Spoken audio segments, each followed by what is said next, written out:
विश्वामित्र जो राम लला कार्य कर गए हैं जो उन्हें भी राम जनकपुर माई है। और दूसरी चौपाई का कहा है कि लंका कहवई गढ़ी रावण पहला बात कहा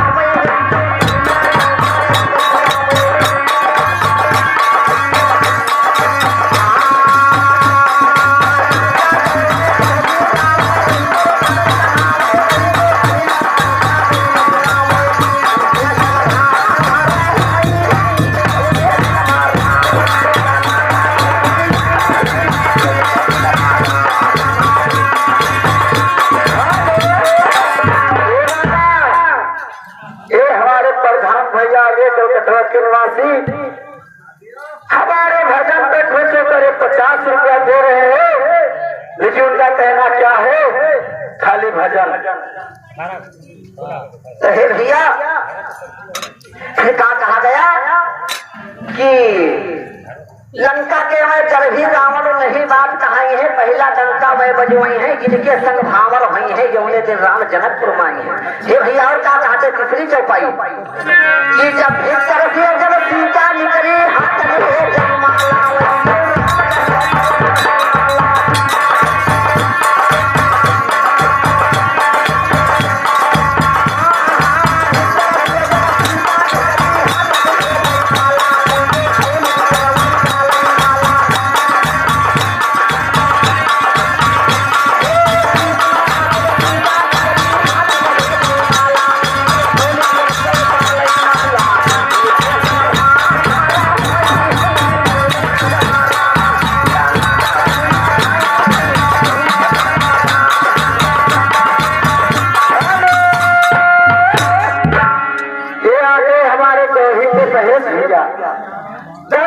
दे रहे हमारे भजन पे खुश होकर निकले बाजा